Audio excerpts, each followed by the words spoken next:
Technology plus YouTube channel থেকে সবাইকে স্বাগতম। আজকে আমরা দেখাবো কিভাবে গুগল অ্যাডস ক্যাম্পেইন থেকে আপনি আপনার বিলিং ইনফরমেশনগুলো সেট আপ করবেন। আমরা অনেক সময় এই এই অ্যাড ক্যাম্পেইন করার সময় এই বিলিং ইনফরমেশন নিয়ে অনেক সময় ঝামেলা পড়ে থাকি।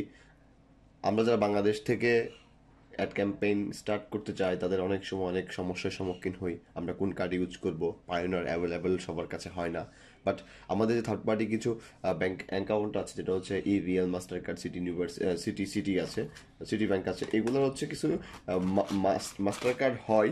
তবে আমরা যারা অ্যাকোয়া কার্ড ইউজ করব, যারা অ্যাকোয়া কার্ড, ইস্টার্ন ব্যাংকের অ্যাকোয়া কার্ড, তারা প্রথমে আমরা যাব এটা ফিক্স করার জন্য। প্রথমে সেটিং অথবা দেখেন টোলস অ্যান্ড সেটিংস অথবা হচ্ছে ফিক্স নাও, এখানে কি আছে।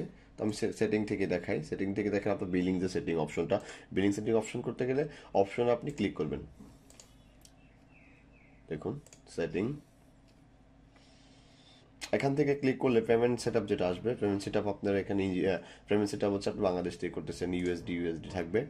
আর ইউএসডি স্যার আপনি করতে পারবেন না, এখানে অনেক কিছু অনেক ইনফরমেশন দেওয়া আছে, ইনফরমেশনগুলো থাকবে। এখন আপনার যে পেমেন্ট মেথডটা, আপনি এখানে কিছু অটোমেটিক দেখেন, এখানে আমার ইনফরমেশন দেওয়া আছে, এটা আমার information, name and contact, how to pay. এটা অটোমেটিক পেমেন্ট করবেন না ম্যানুয়াল পেমেন্ট করবেন। আপনি ম্যানুয়াল যদি করেন যে একবার আপনি ইউজ করবেন, এটি ক্লায়েন্টের জন্য বা একটি অ্যাড ক্যাম্পেইনের জন্য একবার ইউজ করবেন। সাপোজ আমি এখানে $100 দিব, $100 দিলে কিন্তু একবারই কেটে নেবে। কিন্তু আর আপনি যদি এটা বিলিং মেথড ইউজ করেন, সেটা হচ্ছে আপনার যে অটোমেটিক পেমেন্ট। অটোমেটিক পেমেন্ট বলতে আপনার যতটুকু দরকার পেমেন্ট থাকবে, যতটুকু কাটা দরকার সেটা কেটে নিয়ে যাবে। দেখা you pay this for service only after request cost and ভাই অটোমেটিক চার্জ হয়ে যায়। জাস্ট 30 ডেতে যে 1000 যেটা হবে আপনি ইউজ করতে পারবেন। যেখানে কার্ড নাম্বার আপনার জানি অ্যাকোয়া, এখানে কি কি দেখেন সাপোর্ট করতেছে, অ্যাকোয়া কার্ড, এখানে অ্যাকোয়া কার্ড, ইউসিবি ব্যাংকের অ্যাকাউন্ট, ভিসা, অনেক কিছুই। তো আমি এখান থেকে ইউজ করবো। সাপোজ হচ্ছে আপনি আপনার যদি অ্যাকোয়া ইউজ করেন, অ্যাকোয়া কার্ড ইউজ করেন, সেক্ষেত্রে অ্যাকোয়ার ইনফরমেশনটা দিবেন। এটা আমার অ্যাকোয়া কার্ডের ইনফরমেশন। তো এখান থেকে আপনার হচ্ছে সিবিসি এগুলো ইউজ করার পর আপনি এখান থেকে ক্লিক করার পর সাবমিট করবেন।